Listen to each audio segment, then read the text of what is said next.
Une notion qui revient beaucoup depuis que le Hamas a attaqué Israël, c'est la notion de barbare.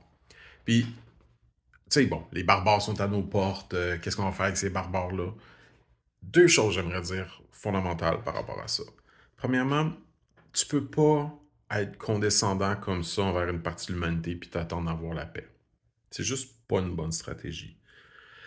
Deuxièmement, le mot barbare, ça vient des Indo-Européens, en gros, qui disaient de l'autre que barbare, barbare, barbare, barbare, barbare. Fait que ça veut dire tu comprends pas l'autre. Ça veut dire barbare. OK? Un barbare, c'est barbare.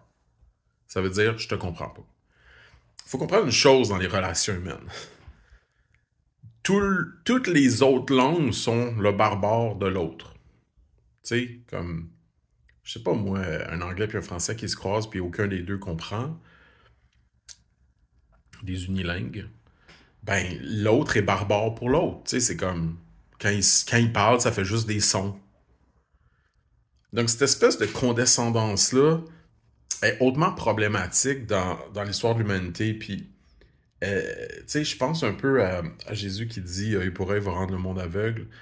C'est-à-dire, en gros, c'est la chaîne causale. Donc, comme disait Mario Dumont tantôt, si tu veux faire une espèce de domino de qui a attaqué qui, tu vas remonter à l'infini. C'est-à-dire qu'on ne connaît pas les véritables sources de la violence causale, c'est d'un point de vue qui a fait quoi. On est capable de parler de violence d'un point de vue animal, biochimique, le cerveau, la neurologie, on comprend des trucs, la science a avancé. Mais au niveau de la chaîne causale, qui est responsable? Tu sais, et c'est intéressant parce que j'ai écouté la télésérie Barbare sur Netflix récemment, qui était comment les Romains appelaient les Germaniques, qui est devenu le peuple allemand.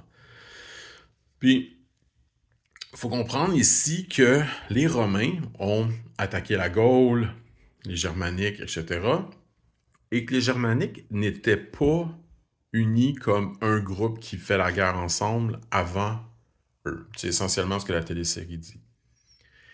Et donc, on peut faire une espèce de suite logique du genre. Les Romains ont attaqué les Germaniques, qui a créé un empire militaire, qui a attaqué les Juifs, qui a créé un empire militaire, Israël, qui est une énorme force de frappe au niveau militaire, qui est en train d'attaquer la bande de Gaza, faire un siège illégal. Et ça, ben, ça crée une réponse. L'Iran va embarquer. Bref. Donc, tu peux dire que pourquoi que la bande de Gaza se fait bombarder en ce moment, c'est parce que les Romains ont attaqué les Germaniques il y a longtemps. Comme tu peux dire que les Juifs ont le droit d'attaquer parce qu'ils ont été attaqués par les Allemands. Autrement dit, la chaîne causale, tu vas tout le temps pouvoir pointer le doigt. Puis on le voit dans toutes les relations humaines, ça. Tu sais, tu peux dire telle personne a posé un acte de préjudice envers moi, mais cette personne-là, probablement que la raison pour laquelle elle agit comme ça, c'est parce qu'elle-même a été victime de quelque chose. Il y a toujours un contexte qui explique pourquoi qu'on est soumis à des violences qui font qu'on fait des violences, si on veut le dire simple. C'est une roue qui tourne. La roue de la violence, œil pour œil va rendre le monde aveugle. C'est ça le problème. Et donc, on peut le voir autant au niveau des guerres entre les nations que dans les relations individuelles. Je sais pas, moi, par exemple, prends l'exemple de la pédophilie. Ben, tu peux dire, ah, tu sais, la raison pour laquelle une personne a été abusée sexuellement, c'est parce que elle a été abusée par une personne qui a été abusée sexuellement, parce que cette personne-là a été abusée sexuellement. Tu sais, je veux dire, la pédophilie, dans le fond, c'est comme une espèce de maladie qui se transmet dans l'enfance. Donc, un abuseur pédophile, les recherches scientifiques démontrent qu'ils sont quasiment toujours eux-mêmes abusés. C'est une roue qui tourne. Donc, c'est pour ça que c'est important de comprendre la notion du pardon. La notion du pardon, elle transcende ce que la science, par énormément de démonstrations, arrive à dire, c'est que tu peux pas juste pointer du doigt une personne. Ça marche pas. Parce que quand tu le fais, tu ignores ce qu'elle, elle a subi. Donc, si tu dis de quelqu'un qui est un terroriste, c'est un barbare, il faut que tu sois capable de reconnaître si cette personne-là a subi quelque chose. Est-ce que ce terroriste barbare-là n'a pas été victime d'injustice sociale, par exemple? Donc, je pense que une des grandes leçons en ce moment qu'on a en tant qu'humanité par rapport à cette crise humanitaire-là dans la bande de Gaza, c'est de dire, est-ce qu'on va encore une fois confondre le Hamas, qu'on peut qualifier de terroriste, ça me dérange pas, tu sais, ils font de la terreur, c'est correct, avec la population de la bande de Gaza, qui effectivement peut le soutenir tout simplement parce que c'est leur seule ligne de défense contre le fait qu'ils se font bombarder par Israël. Fait que c'est bien facile de dire, ah, mais tu sais, il y a des corridors humanitaires, d'ailleurs, qui ont été. Il y a du monde qui a été tué dans les corridors humanitaires. Je veux dire, la stratégie de bombardement d'Israël fait aucun sens. C'est vraiment comme un siège médiéval, là, avec des catapultes, là. On lance des missiles un peu partout. On essaye de tuer du monde, mais le ratio fait aucun sens. On tue énormément d'innocents pour réussir à peut-être accrocher une personne qu'on pense qui est terroriste. Donc là, on se ramasse dans une situation où le terme terroriste justifie tout et on devient le terroriste. Parce que en quoi c'est pas de la terreur, ce qu'Israël fait à la bande de Gaza, de bombarder une population civile comme ça? Tout ça au nom, évidemment, que c'est juste des musulmans. C'est des terroristes quasiment par définition. Mais je m'excuse, mais tu peux pas arriver à la paix à ça. Fait qu'arrête de juger l'autre, puis comprends que toi, ta propre survie est en jeu ici.